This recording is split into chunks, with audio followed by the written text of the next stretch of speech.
The Save America Act, there's no excuse, no reason why it hasn't been done. Even though over 80% of the people are in favor of common sense ideas like making sure you have proof of citizenship when you register to vote and voter ID before you go vote. The Democrats have been united, and they don't want that because they try to cheat every single day. Well, today marks 100 days until the midterm elections, and President Trump is urging Senate Republicans to pass the Save America Act before November 3rd.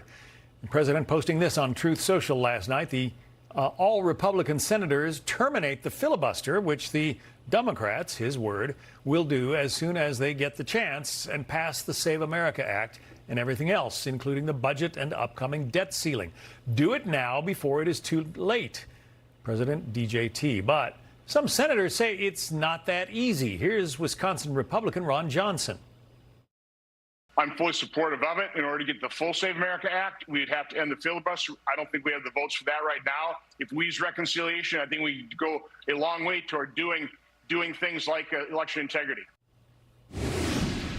Let's bring in Joe Concha, Fox News contributor. So, as was pointed out, the polls suggest more than 80% of Americans think you should be required to show ID to vote, but it's not happening. It's not, this law is not getting passed. Joe, why? No, it's not, John. And the president says that we need to blow up the filibuster. The problem is that even if you did, you just need a simple majority in the Senate. The votes, to Ron Johnson, the senator just pointed out, the votes still aren't there. Republicans need 2 senators swayed. The problem is, one senator who's currently against the Save America Act, which makes no sense whatsoever, Mitch McConnell, the former Senate Majority Leader, continues to be absent for 6 weeks and now appears to have no inclination of immediately resigning, even though, you know, he obviously should, given the way that he is health-wise, and Joe Biden should have done the same thing when he was president. It's the same kind of situation. So if you criticize Biden for not resigning, you have to do the same thing with McConnell. And he's a no even before he was hospitalized, and he gave no good reason for not supporting the Save America Act. Tom Tillis, Senator, North Carolina, just out of spite, it appears, he cannot also give a coherent reason for opposing, but he is right now. Same goes for Susan Collins of Maine, Lisa Murkowski, Alaska. Those are the 4 votes that are outstanding. If they could get to 50 and then have J.D. Vance as the vice president be the tiebreaker,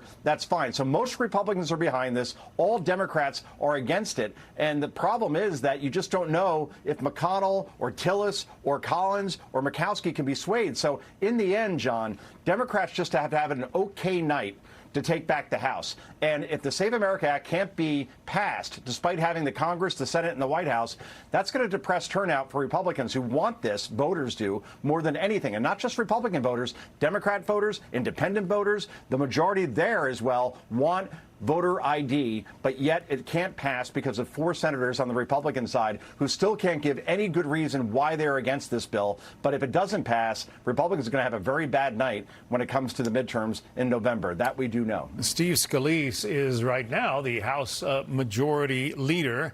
He says this about the Save America voter ID requirements. It's a basic idea that everybody understands because they do it already. You want to get on a plane, you buy a 6-pack of beer. How about the franchise of American democracy? Let's make sure you are who you say you are, and illegals can't vote in American elections. If you want to go buy unlimited pasta at the Olive Garden, they said you have to show your ID. To get into the Democrat convention to vote for Kamala Harris, you had to show a picture ID.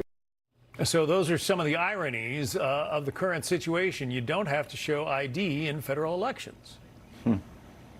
Precisely. And Democrats are still staunchly against this, all of them, not one breaking away. Even John Fetterman, who seems to be more of a common sense person on the Democrat side, even he wouldn't vote for the Save America Act. So here you have Democrats, despite 83% of Americans, including a solid majority, as I said, of Democrats and independents supporting voter ID, they aren't budging on this. And one thing that could break the dam a bit, John, is what happened here in my home state of New Jersey, where it was just revealed that 1,200 illegals were added to voter rolls and hundreds voted in elections as a result. You would think that would therefore destroy the narrative, which is, well, illegals really don't vote in elections because it's illegal. Well, they broke into the country illegally, so I don't think the whole illegal thing is really an argument at this point or something they really care about. But in the end, Republicans are on the right side of this as far as voter ID, as far as the public. And if this doesn't pass, then, well, we're broken as a government, because this is something that almost every American wants, yet isn't getting, because obviously there are midterms coming up, and therefore everybody's digging in, and no one seems to be not being swayed at this point to vote for something that most Americans say is common sense. Yeah, you wrote a piece on this for the Washington Examiner, and I want to read part of what you wrote, just so I don't have to make you remember it. Democrats just lost the narrative on voter fraud was the headline. Democrats and the majority of the press used to insist voter fraud isn't a big deal, nothing to see here. But with so many previous races coming down to such small margins, even a so-called small amount is enough to decide power in Washington. And as you point out, there were 6,600 illegal aliens, or at least aliens who are not U.S. citizens, registered to vote in New Jersey, because of a computer error. Yeah, computer error, where, again, the software company says, look, we're handed voter rolls. We don't decide who's on the voter roll. So they're saying it's not a software error. This was the state of New Jersey adding these folks, these illegals, to the voter rolls. And look, the Democrat argument now, John, is that, well, a couple hundred votes really doesn't sway any elections. I bring you back, and you covered this quite well, 2000, George W. Bush, Al Gore. That election was decided in the state of Florida. Remember Tim Russert. It all comes down to Florida, Florida, Florida. Those 25 electoral votes at the time by 537 votes. All right, 537 out of more than 6 million cast in the state of Florida. Okay, that is 0.008% of the votes decided the course of history. Let's face it, George W. Bush wins. What if Al Gore wins? Where are we? Does Barack Obama ever become president? Does Donald Trump ever become president? Where are we as a country? 537 votes, a minuscule amount. So yeah, when you hear Democrats say it's not a lot, it's no big deal, it's just a couple of hundred votes here and there, well, that decides House races, it decides Senate races, it decided the 2000 election, and even in 2020, we had Donald Trump lose in Georgia by 10,000 votes, or 12,000, excuse me, Arizona by 10,000, Wisconsin by 20,000. All right, that is a small percentage of the total votes cast. What if those votes were fraudulent? Then we may have a different president in 2020. And again, the course of history is changed again. That's why this is a big deal. And that's why Republicans need to hammer this point home, that even a little is enough to change things permanently for a very, very long time. No vote should be fraudulent. Therefore, pass the Save America Act. The question is, can they get Tillis, McConnell, Murkowski, or Collins on board? Because if they can't, then this thing ain't happening. And it's really that simple. What a story. All right, Joe Concha. Joe, thank you. Be sure to like and subscribe for all the Fox News latest on YouTube, and catch full shows streaming now on Fox One.